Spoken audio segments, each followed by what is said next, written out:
Hello mga kakusina!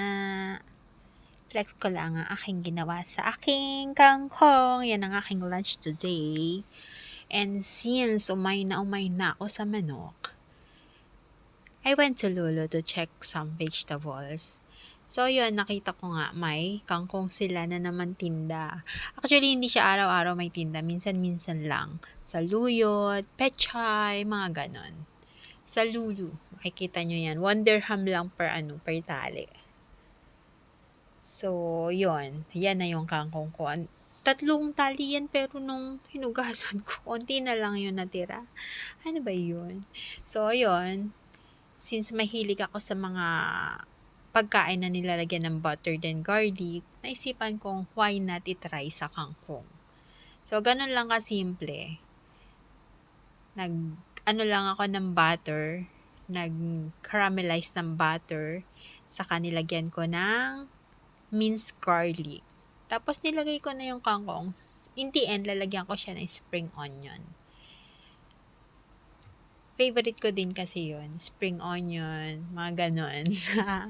Leek yan, mga gustong-gusto ko yan. Ayan ba yan? Umulit siya. So, yun na nga. Nilagay ko na yan.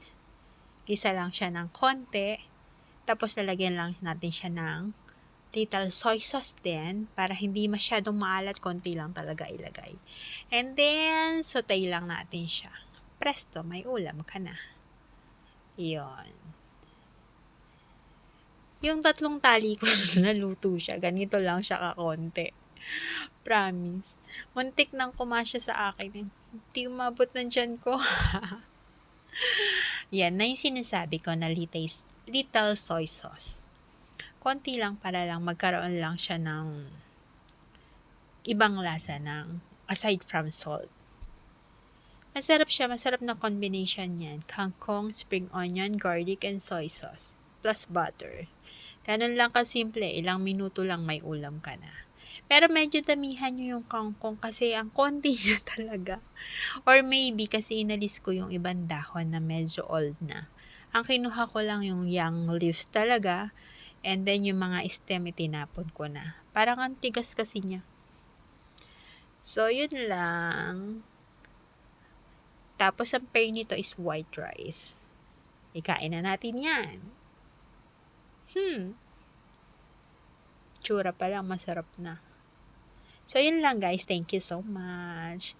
Baka naman, pwede mong i-like, subscribe, comment ka na din kung bet mo din ba yung luto ko na to or hindi. Thank you so much. Take care.